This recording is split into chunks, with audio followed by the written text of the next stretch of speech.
तर अजंजय सरो आणि संघ यांची दूतांग यात्रा 26 डिसेंबर ते 14 जानेवारी, 12 जानेवारी, औरंगाबाद ते अमरावती याविषयी माझा जो सहभाग होता, माझे जे काही अनुभव आहे ते इथे सांगत आहे.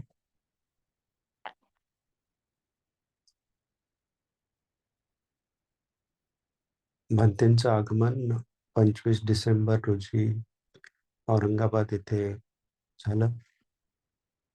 त्या दिवशी औरंगाबाद येथे त्यांची धम्मदेसना होती संध्याकाळी 7 वाजता. आणि त्यानंतर दुसऱ्या दिवशी औरंगाबाद लेणी येथून त्यांची ती दूतांग यात्रा होती, त्याची सुरुवात होणार होती. सुरुवात झाली सकाळी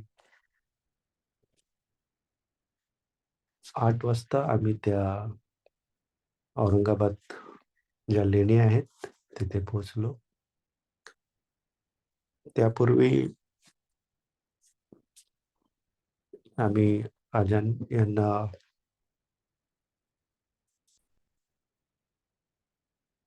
हॉटेल रामा इंटरनॅशनल येथे भेटायला गेलो होतो.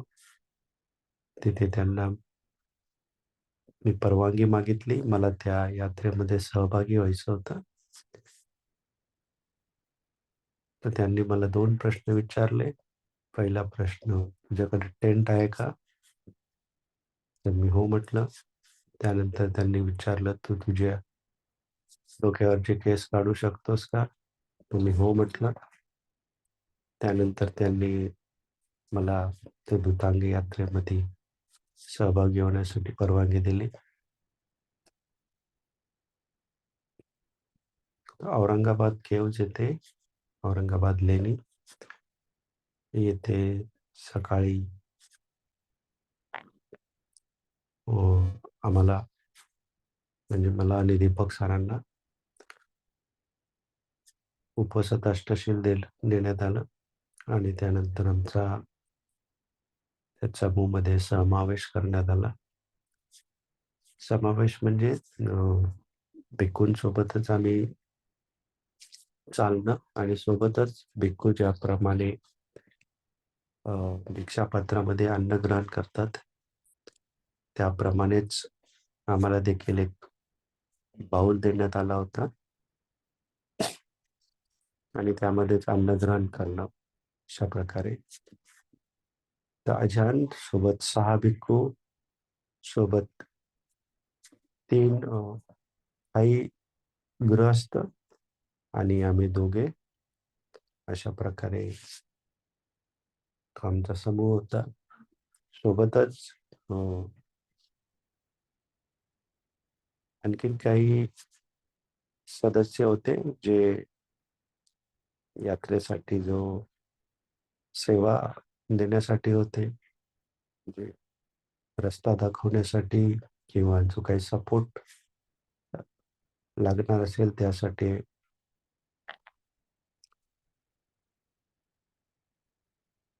तर प्रत्येक दिवशी जवळपास 20 किलोमीटरचं वॉक अशा प्रकारे अजान जयसारो यांनी या वॉकची आखणी केली होती.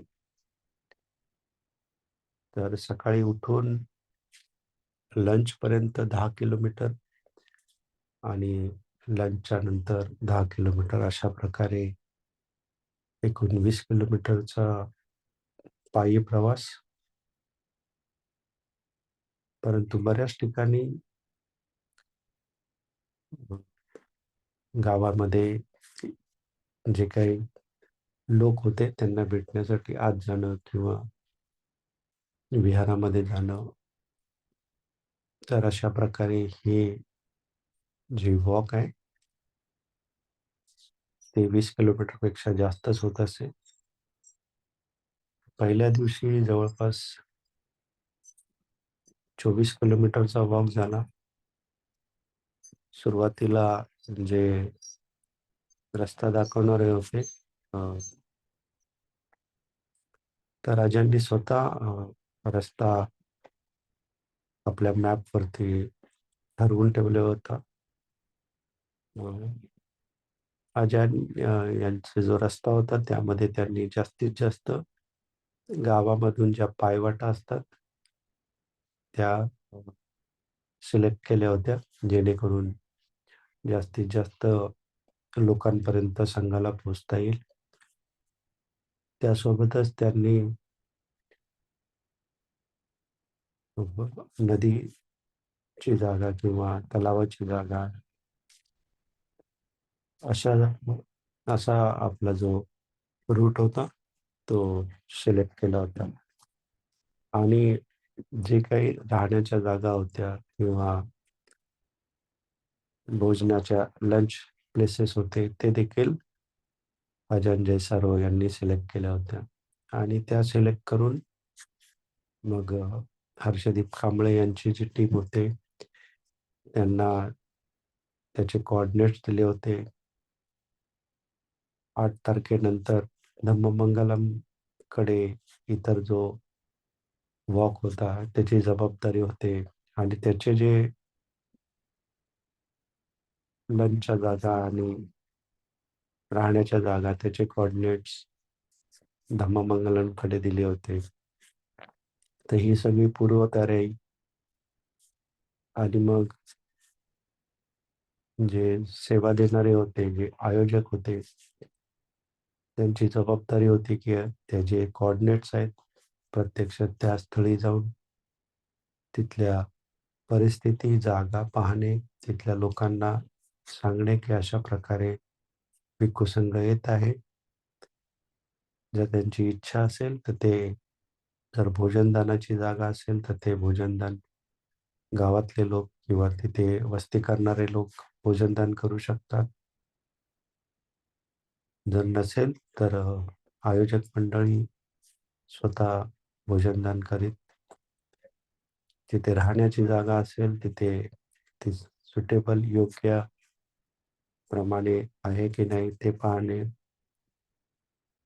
तिला व्यवस्थित करणे, गावकऱ्यांना त्या संबंधित सांगणे आणि त्यांची काही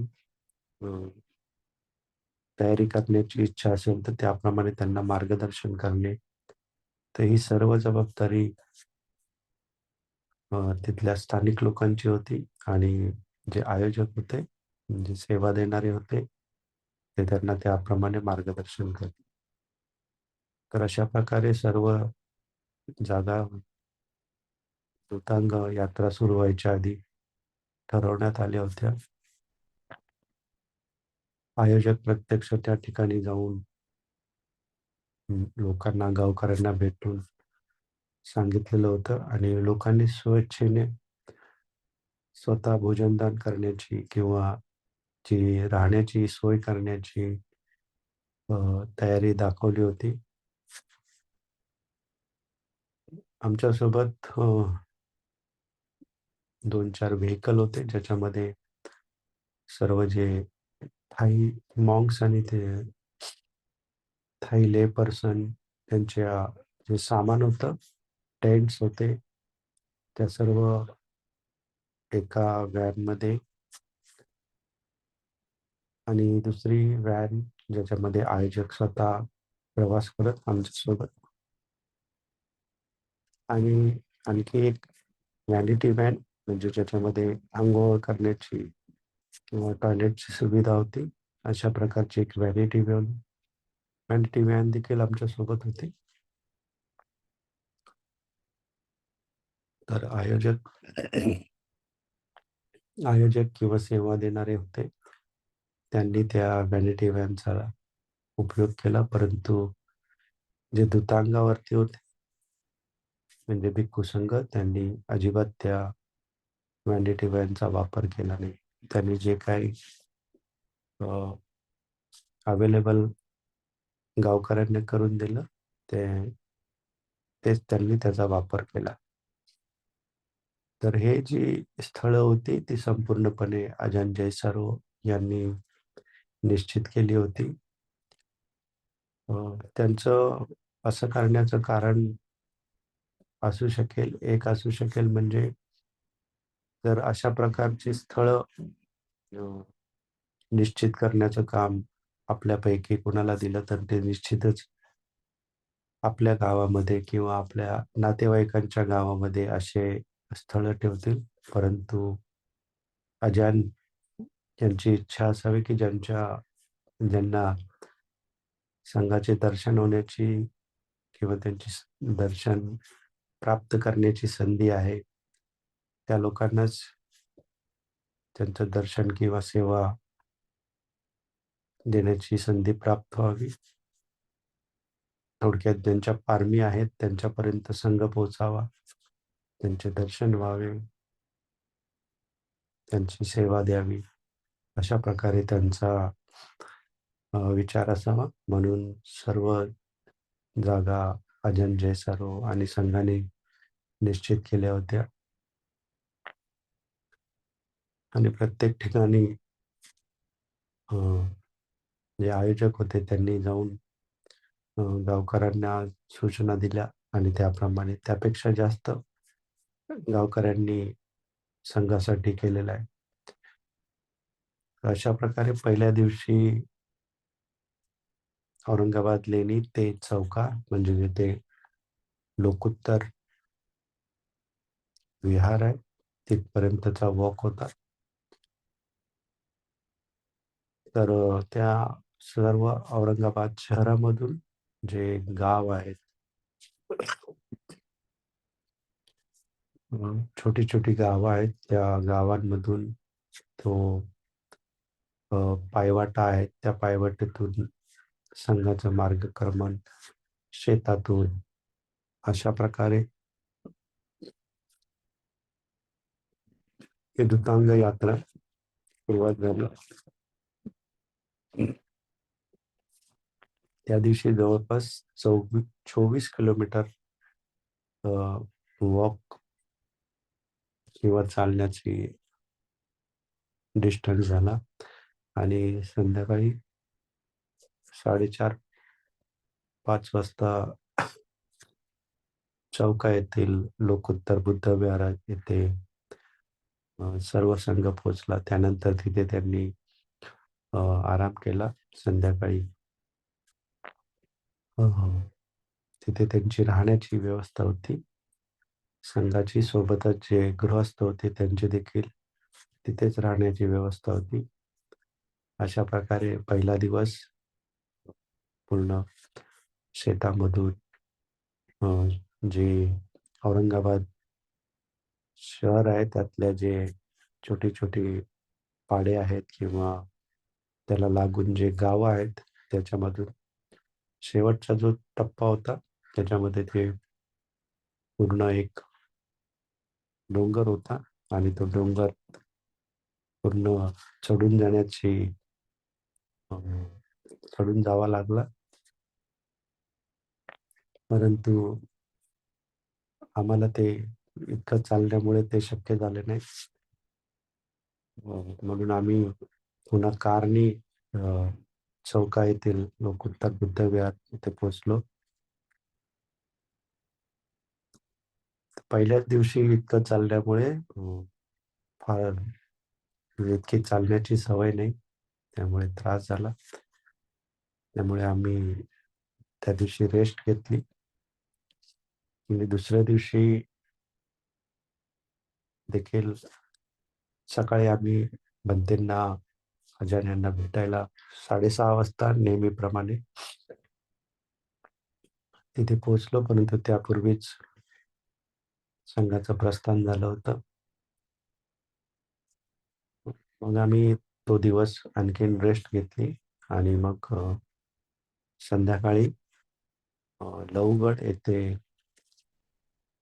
जो त्यांचा राहण्याचं ठिकाण होतं तिथे पोहोचलो आणि तिथे आम्ही रात्र टेंटमध्ये आपापले टेंट सगळ्यांनी तिथे टाकले होते. तिथे रात्रभर टेंटमध्ये झोपून आणि मग पुन्हा सकाळी 6:15 वाजता वॉक सुरू झाला. आणि मग तो जो लवगड होता तो रात्रीच्या अंधारामध्ये आम्हाला काही विशेष पाहू शकलो नाही, परंतु लवगडच्या नंतरची जी वॉक होता त्याच्यामध्ये संपूर्ण आम्ही जे डोंगरच असतो ना, छोटा डोंगर, तो क्रॉस करून जे संपूर्णपणे जे माउंटेनरिंगवाले करतात तशा प्रकारे डोंगराच्या कडेकडेने जाऊन आम्ही तो लहुगड ओलांडला. आणि त्यानंतर पुढे जो आमचा मार्ग होता त्या मार्गावरून चालत होतो. तर तो देखील खूप अवघड असा प्रवास होता. एक छोटीशी पायवाट, उतारावरती किंवा घसरणीच्या जागा, त्यानंतर झाडं झुडपं, थोडीस दाट जंगलासारखी ती जागा होती. आणि जर आपण रस्त्याने गेलो असतो तर तो वळसा एक 7-8 किलोमीटरचा होता, परंतु हा जो मार्ग होता एक 3-4 किलोमीटर. हा गावकऱ्यांनी सांगितलं की हे जरा थोडस चढ उतार आहे, परंतु हा शॉर्टकट आहे. आणि पुढचं जे गाव आहे त्या गावाला पोचण्यासाठी हा एक चांगला रस्ता आहे. तर आज्यांनी मग इकडूनच जाण्याचं डिसाईड केलं आणि अशा प्रकारे आम्ही पुढचं जे आमचं भोजनाची जागा होती तिथे जवळपास 9:30 वाजता आम्ही तिथपर्यंत 6:15 ते 9:30 वाजेपर्यंत संपूर्ण पायी चालणं सुरू होतं. तिथे आम्ही पोहोचल्यावरती गावकऱ्यांनी आधीच जेवणाची भोजनाची व्यवस्था करून ठेवली होती. गावकऱ्यांनी आम्ही तिथे पोहोचलो तर संघाच्या स्वागतासाठी फुलांची वगैरे आरास केली होती. ठिकाणी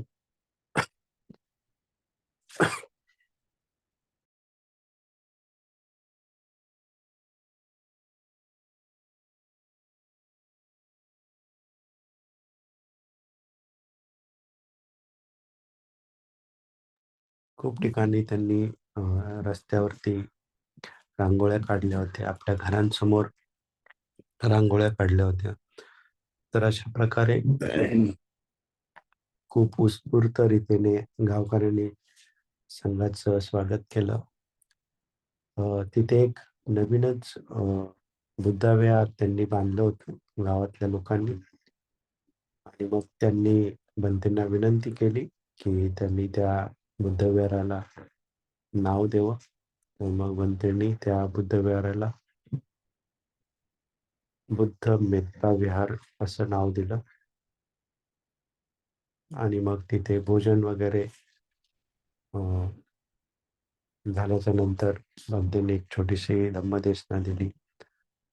धम्मदेशनेच्या नंतर त्या विहाराचं उद्घाटन तिथे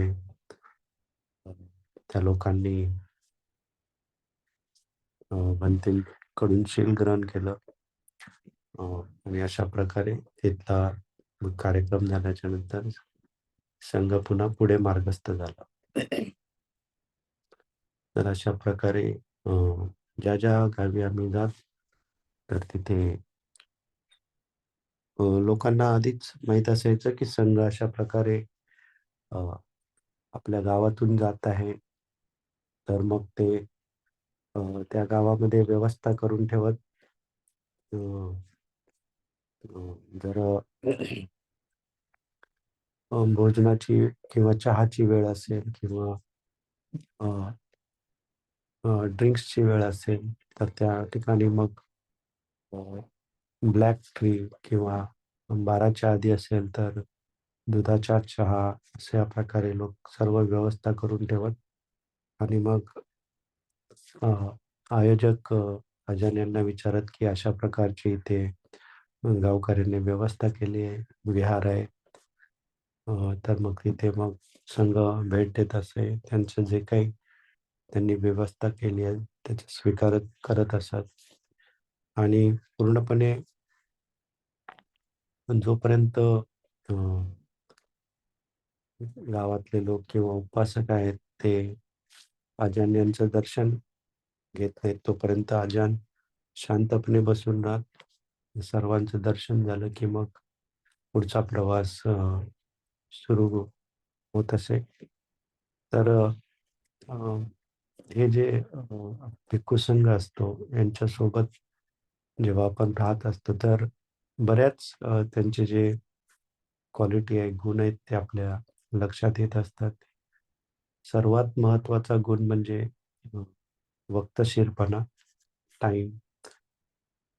अजान यांनी रात्री आधीच अजान सांगत की आपण किती वाजता निघणार आहोत. अ, जनरली दररोज 6:15 हा तिथून निघण्याचा अ, वेळ असे आणि 4:30 वाजता सकाळी चॅन्टिंग आणि त्यानंतर अ, ध्यान साधनेचा कार्यक्रम होत असतो. तो प्रत्येक ठिकाणी, प्रत्येक वेळी अजान आणि संघ वेळेआधीच उपस्थित राहायचा. सकाळी 4:30 ची चॅन्टिंग आहे ती बरोबर 4:30 वाजता सुरू व्हायची. कधी-कधी असं व्हायचं की आम्ही झोपेत असायचो आणि चॅन्टिंगच्या आवाजाने आम्ही उठायचो आणि मग पटकन जाऊन चॅन्टिंगला आणि ध्यानाला बसायचो.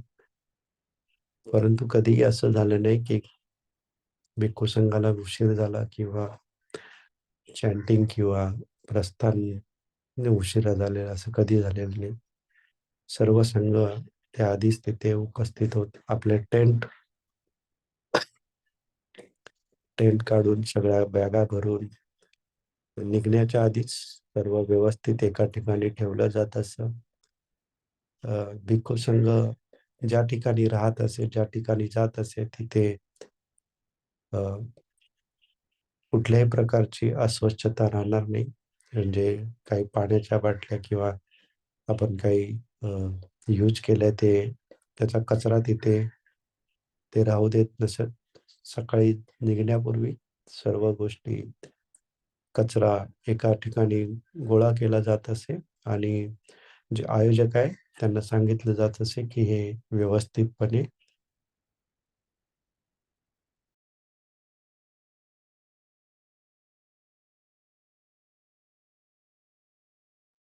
कचऱ्यामध्ये टाकायचं आहे. तो जी जागा होती तिथे ते राहता कामा नये आणि मग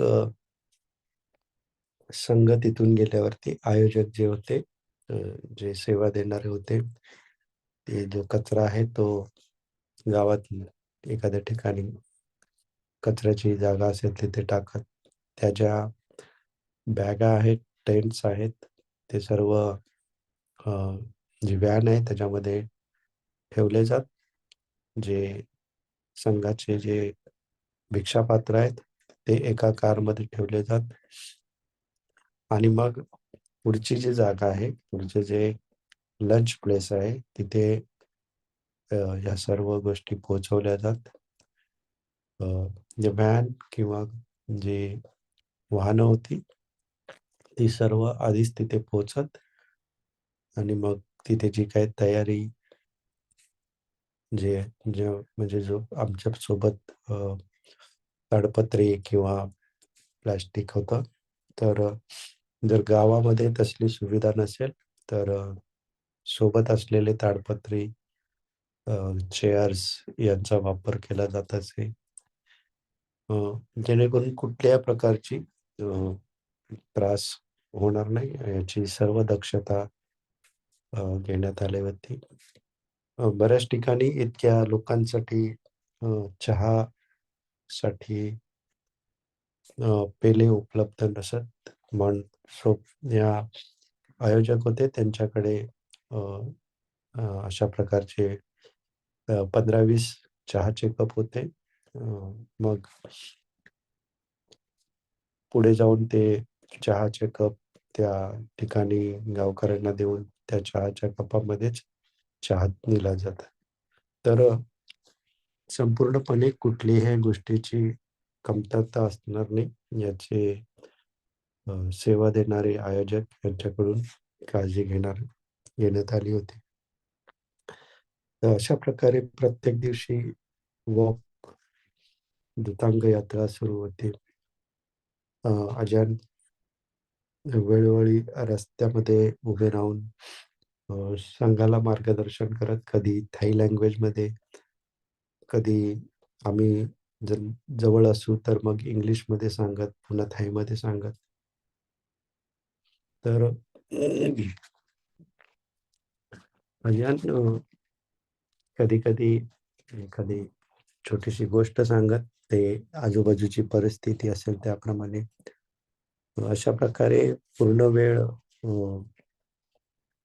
जो वॉक आहे त्याच्यामध्ये सर्वांसोबत संघ आणि जे गृहस्थ आहेत यांच्यासोबतच पूर्णपणे वॉक सुरू असते. अजान चा जो मुख्य 3 उद्देश असू शकतील. हा जो मी जे गेस केलेलं आहे ते म्हणजे हे जे दूतांग यात्रा काढण्याचे 3 उद्देश असू शकतील. पहिला उद्देश वयाच्या 66व्या वर्षी जेव्हा अजान दूतांग यात्रा काढत आहेत, तर त्यांनी हे आधी देखील अशा प्रकारे स्वतः एकट्या ने असा प्रवास केलेला आहे. त्यांनी बोधगया ते कुशीनगर हा जो 400 किलोमीटरचा जो भाग आहे, ते स्वतः एकटे चालत त्यांनी दूतांग यात्रा केलेली आहे. त्याचप्रमाणे त्यांनी औरंगाबाद ते मला वाटतं अकोला अशाच प्रकारे वॉक एकट्याने केलेला आहे. तर त्यांचा जो पहिला उद्देश असेल ते त्यांच्यासोबत जे ज्युनियर मॉन्क्स होते, जे त्यांना 5 ते 10 वर्ष ते मॉन्क्स झालेले आहेत. तर त्यांना दूतांग कशाप्रकारे केलं जातं, त्यांना त्याची सवय व्हावी, त्यांना त्यांची माहिती व्हावी, ह्यासाठी त्यांनी पहिला उद्देश त्यांचा हा असावा, की दूतांग कशाप्रकारे केलं जातं. पहिल्यांदाच एकदम एखाद्या भिक्खूने एकट्याहून यात्रा करणं थोडंसं अवघड असतं. जर अशा प्रकारे त्यांनी यात्रा केली असेल, तर त्याला माहिती होतं, की आजूबाजूची जी परिस्थिती आहे कशाप्रकारे असते, कशाप्रकारे अ, राहायचं असतं, अ, कुठल्या ठिकाणी राहायचं असतं, कशाप्रकारे भोजनाची जी अ, पिंडपात आहे तो कशाप्रकारे करायचा. तर ह्या गोष्टी हे जे यंग मॉन्क्स आहेत त्यांना अ, दाखवण्यासाठी प्रत्यक्ष अनुभवासाठी त्यांचा उद्देश असावा. दुसरा उद्देश म्हणजे महाराष्ट्रामध्ये धम्माप्रती किंवा संघाप्रती अ, जो आदर आहे, तर हे भंतेंनी स्वतः अनुभवलेलं आहे. मागच्या वर्षी देखील आपण भंतेंचे जागोजागी प्रवचने आयोजित केली होती. औरंगाबाद, बुलढाणा, अकोला अशा ठिकाणी. तर तिथे देखील त्यांनी पाहिलं होतं की बरेच लोक अ, धम्माप्रती किंवा त्यांना धम्माची गोडी आहे. धम्मा धम्माबद्दल आपुलकी आहे आणि म्हणूनच अशा लोकांपर्यंत आणखीन जे आधीचे जे कार्यक्रम झाले होते ते शहरामध्ये होते. आणि त्या शहरामध्ये देखील असे गावातूनच लोक उपस्थित झाले होते किंवा शहरातील लोक होते. परंतु जे गावातले लोक आहेत, जिथपर्यंत जे त्या दिवशी त्यावेळेस त्यांचे जे अ, धम्मदेसना होते त्याला उपस्थित राहू शकले नाही, तर त्यांच्यापर्यंत धम्म पोहोचावा, त्यांना देखील धम्माबद्दल माहिती व्हावी, संघाबद्दल माहिती व्हावी. हा एक अ, अजाण्यांचा उद्देश असू शकावा. आणि तिसरा उद्देश म्हणजे अ, ज्या प्रकारे हर्षदीप कांबळे यांचा ग्रुप आहे, ज्या प्रकारे धम्ममंगलम यांचा ग्रुप आहे, आपला ग्रुप आहे. तर हे देखील जेव्हा धम्म प्रसाराचं काम करत आहेत, तर जेव्हा अशा प्रकारे संघ त्यांच्याकडे येत असतो आणि या संस्थेच्या माध्यमातून संघ लोकांपर्यंत पोहोचत असतो, तेव्हा ह्या ज्या संस्था यांना देखील एक संधी प्राप्त होते संघाची सेवा करण्याची. अ, आणि अशी संधी जेव्हा त्यांना प्राप्त होते, तर त्यांच्यामध्ये थोडीशी मोटिवेशन येतं, की जे आपण कार्य करत आहोत सद्धम्म प्रचाराचं, त्याच्यामध्ये संघाचा स्वतः सहभाग आहे. आणि मग ते मोटिवेट होऊन आणखीन जोमाने करण्यास सुरुवात करत असतात. तर अशा प्रकारे हे जे तिन्ही घटक आहेत, त्या तिन्ही घटकां च्यासाठी बनते यांनी दूतांकी यात्रा आयोजित केलेली असावी. आणि मला वाटतं हे त्यांचे जे तिन्ही उद्देश आहेत ते पूर्ण झालेले दिसतात.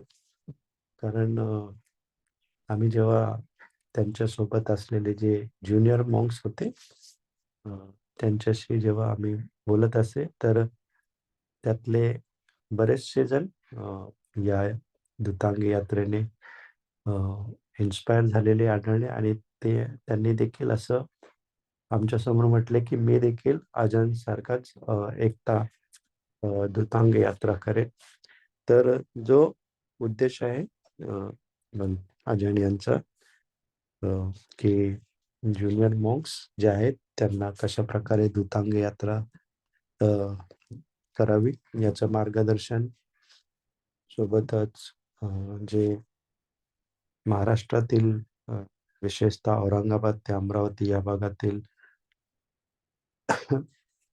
जे गृहस्थ उपासक आहे, त्यांच्यामध्ये धम्माबद्दल, संघाबद्दल जागृती करणे. त्यासोबतच या ज्या संस्था कार्य करत आहेत सद्धम्म प्रचारासाठी, त्यांच्यामध्ये देखील एक इन्स्पिरेशन निर्माण करणं. तर हे तिन्ही उद्देश त्यांचे साध्य झालेले आढळतात. तर गावामध्ये बऱ्याच ठिकाणी अ, जे रांगोळी काढलेली असेल किंवा फुलांची सजावट केलेली असेल, बघून थायलंडचे विशेषतः जे भिक्खू होते, ते फार प्रभावित झाले. कारण अशा प्रकारचं स्वागत अ, थायलंडमध्ये देखील केलं जात नाही. जी रांगोळी काढलेली पाहून त्यांनी विचारलं, की "हे हे काय आहे?" तर आम्ही त्यांना सांगितलं, की अशा प्रकारे ऑस्पिशियस डेला आपण अ, स्वागत करण्यासाठी किंवा तो सण साजरा करण्यासाठी रांगोळी काढत असतो. आणि आज इथल्या लोकांसाठी हा फार मोठा दिवस आहे, की संघ इथे येत आहे आणि म्हणून त्यांनी ते दाखवण्यासाठी रांगोळी काढलेली आहे. त्या सर्व गोष्टींचे फोटो, व्हिडिओ संघाने थायलंडच्या लोकांनी काढले आणि ते त्यांनी अ, थायलंडमध्ये जे उपासक आहेत, गृहस्थ आहेत, यांना पाठवले. तर अशा प्रकारे फारच गावकऱ्यांनी किंवा गावातल्या लोकांनी जे स्वागत केलं संघाचं, त्याने ते फारच प्रभावित झाले. अजान मध्येच एकदा असे म्हणाले, की माझ्यासोबत आणखीन काही लोक येणार होते, परंतु काही कारणामुळे ते येऊ शकले नाही. आणि मग मी जेव्हा त्यांना असे फोटो पाठवले, तर त्यांना खरंच वाईट वाटलं, की अशा प्रकारचे जो क्षण होता, त्याला आपण मुकलेलो आहे. अ, काही ठिकाणी संघाचं स्वागत लेझिम करून केल्यात आलं. तेव्हा देखील त्यांनी विचारलं, की हे काय? मी त्यांना सांगितलं, तर ते देखील त्यांना खूप आवडलं त्या गोष्टी, की कशाप्रकारे अ, अ, गावातले लोक, गावकरी त्यांचं स्वागत करत आहेत. अ, बऱ्याच ठिकाणी अ, दोन्ही बाजूला अ, गावातले लोक उभे असतात. गुडघ्यावरती बसून ते संघाला वंदन करत.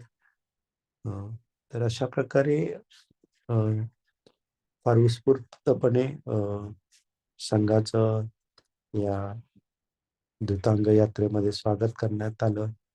त्यांची जी व्यवस्था होती ती फार अ, नीटनेटके करण्यात आली. प्रत्येक ठिकाणी गावकऱ्यांनी स्वेच्छेने संघाला भोजनदान केलं. अ, तर प्रत्येक दानाच्या नंतर बनते छोटीशी धम्मदेशना देत. बऱ्याच वेळा एखाद्या रस्त्यावरून संघ जात असे आणि एखादं गाव दूर असेल, परंतु त्या गावावरून रस्ता तिथपर्यंत येत असे आणि तो जिथे त्या मिळत असे, ज्याला चौक म्हटलं जातं. तर गावातल्या लोकांना माहीत असे, की बनते किंवा संघ आपल्या गावात येणार नाही. परंतु ह्या रस्त्यावर तो जाणार. मग त्या रस्त्यावरती त्या चौकामध्ये ते उभे राहत. तिथे त्यांना ते पाणी किंवा चहा ऑफर करत. मग अशाच ठिकाणी बनते त्या दानाचा स्वीकार करून त्यांना आशीर्वाद देत, कधी-कधी धम्मदेसना देत. तर अशा प्रकारे जितक्या लोकांना अ, दानाची संधी अ, उपलब्ध झाली, तर त्या सर्वांनी त्या दानाच्या संधीचा लाभ करून घेतला. प्रत्येक ठिकाणी बनतेंना जे काही दान करण्यात आलं, बनतेंनी त्याचा स्वीकार केला. अ, जितके लोक अ, तिथे उपस्थित होत, प्रत्येकजण आपल्यामध्ये प्रत्येक जण समोर येऊन दर्शन घेण्याची त्यांची इच्छा असायची. आपली सर्वांची तीच मानसिकता असते, की जरी सुरुवातीला आपण त्रिवार पंचांग प्रणाम करत असलो एकत्र, तरी देखील धम्मदेसना झाल्याच्या नंतर सर्व लोक पुढे येऊन प्रत्येकजण एक बंतेचं दर्शन घेत असे. तर बंते शांतपणे बसून असत. शेवटच्या व्यक्तीचं दर्शन होईपर्यंत बंते बसून राहत आणि मग दर्शन झाल्याच्या नंतर अ, तिथून प्रस्थान होत असत. तर बऱ्याच ठिकाणी 200-250 लोक असत. कुठे-कुठे तर 300-350 लोक. मग त्या विहारामध्ये जाणं, तिथे सुरुवातीला शील ग्रहण करणं, नंतर धम्मदेसना हा कार्यक्रम होत असे. तर बनतेंच्या सोबत एक डॉक्टर जीवक होते, जे पुण्याला राहणार आहेत. तर ते बनतेंची आणि त्यांची भेट थायलंडमध्येच झालेली होती आणि तिथेच त्यांनी त्यांना सांगितलं होतं, की तुम्ही या दूतांग यात्रेमध्ये सहभागी व्हावे आणि अ, जे भाषांतर आहे ते तुम्ही करावं. त्याप्रमाणे डॉक्टर जीवक देखील सामील झाले होते. तर सुरुवातीला त्यांचं काही काम असल्यामुळे ते नंतर जॉइन झाले. तोपर्यंत मी भाषांतर करत असे. नंतर मग ते जॉइन झाल्याच्या नंतर त्यांनी भाषांतर सुरू केलं.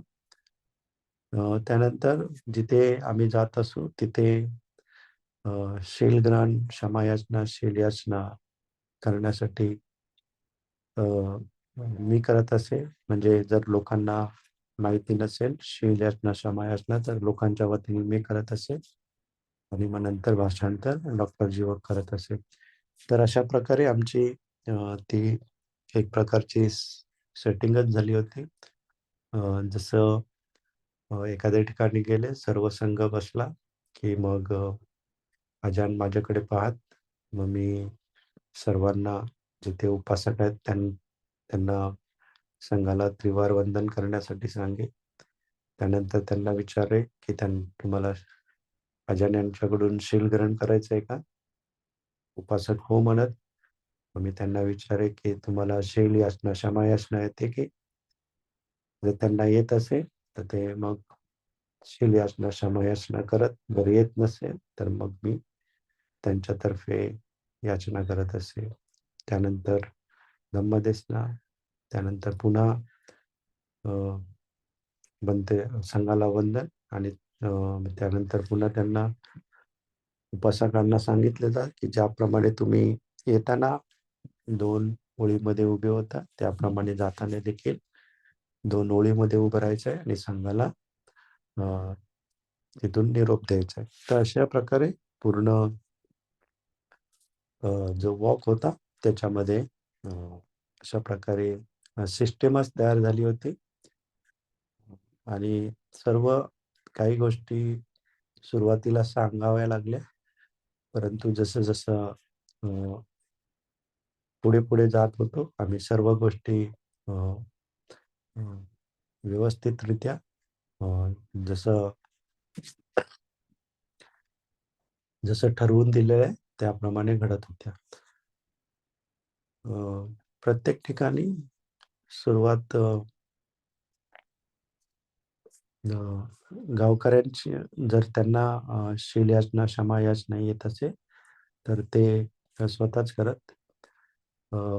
मेनली सुरुवातीला जे खेडे होते, खेडेगावामध्ये अ, लोकांना शीलयाचना, क्षमायाचना येत नसे. खरं तर त्यांना येत असे, परंतु अ, त्यांना माहीत नसे, की आपण चुकू किंवा त्याविषयी ते घाबरत, म्हणून ते म्हणत नसत. पण नंतर-नंतर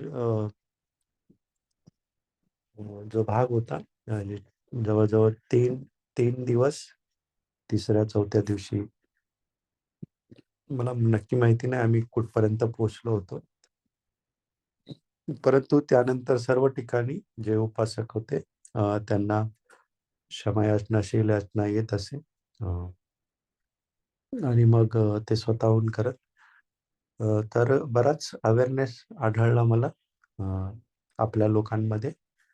अ, त्यांना अ, जे अ, त्यांचे जे संघाचे नियम त्यांना माहिती नाहीत. परंतु जे शीलयाचना, क्षमायाचना त्यांना माहीत असेल, त्यांना कशाप्रकारे वंदन करणं ते माहिती असेल.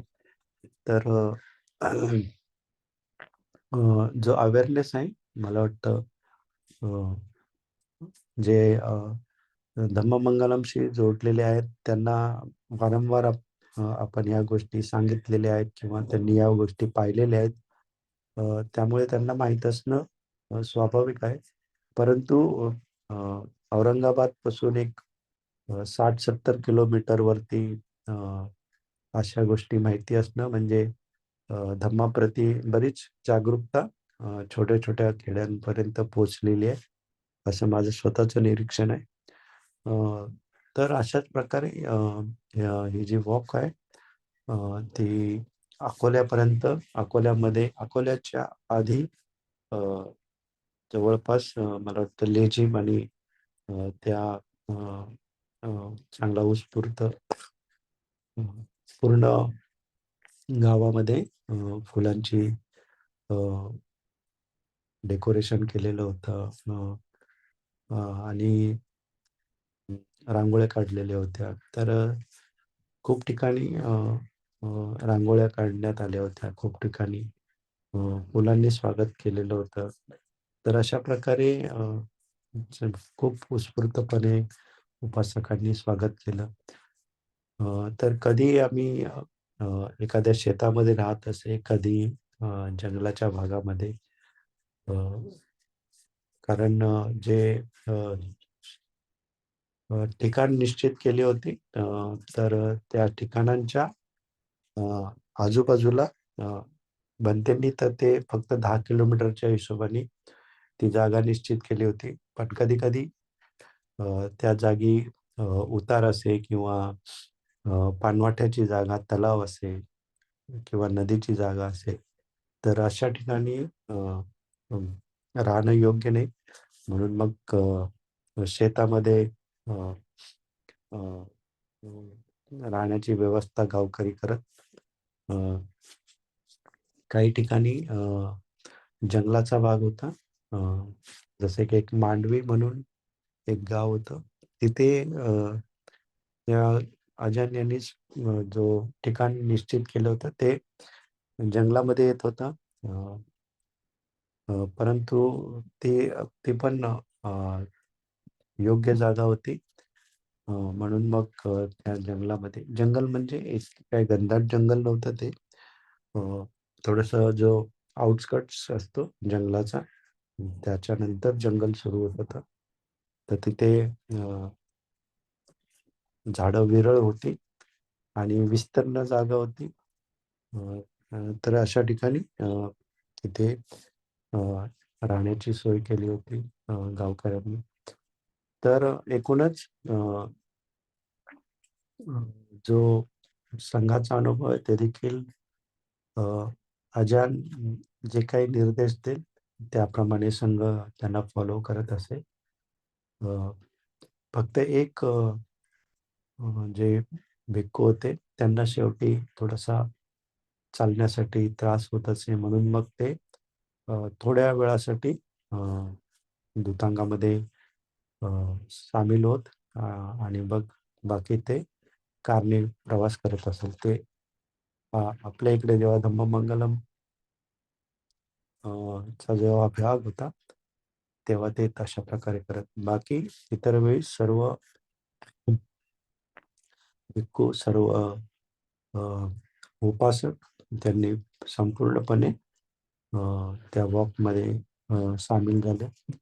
अ, प्रत्येक जे मॉन्क्स होते त्यांच्या इतक्या चालण्यामुळे त्यांच्या पायाला देखील फोड आले होते. आमच्या पायाला देखील फोड आले होते. परंतु तरी देखील अ, अ, हे जे वॉक आहे ते सुरू राहिला. अजान यांना स्वतःला त्या फोडांमुळे जखमा झाल्या होत्या. तरी ते देखील त्याला मलमपट्टी करत आणि आपला जो वॉक आहे तो सुरू ठेवत. तर वयाच्या 66व्या वर्षी अ, त्यांनी अ, इतकं जे दूरचं जे चालणं आहे ते देखील करणं म्हणजे अ, आश्चर्याची बाब आहे. अ, माझा स्वतःचा अनुभव देखील पहिल्या दिवशी इतकं चालण्यामुळे खूप थकल्यासारखं झालं. परंतु अ, ही जी संधी होती ती अ, पुन्हा-पुन्हा येणार नव्हती. म्हणून दुसऱ्या दिवशी पुन्हा मी त्या अ, दुतांग यात्रेमध्ये सामील झालो.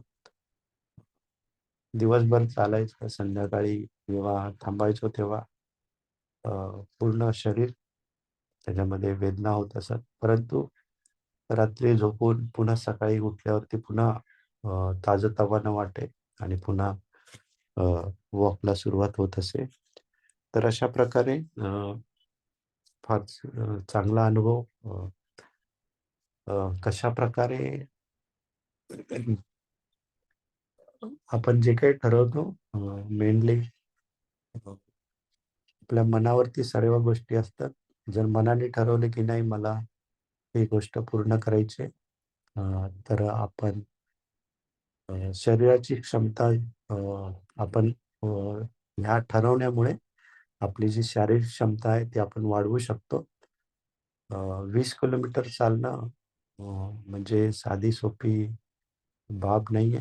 परंतु संघ सोबत असल्यामुळे, अजानसोबत असल्यामुळे आपल्यामध्ये एक प्रकारची ऊर्जा उत्पन्न होते आणि त्या ऊर्जेमुळे आपण अशा प्रकारचे अ, जे मोठे-मोठे शारीरिक क्षमतेच्या बाहेर जाऊन अ, जाणाऱ्या गोष्टी आहेत त्या आपण करू शकतो.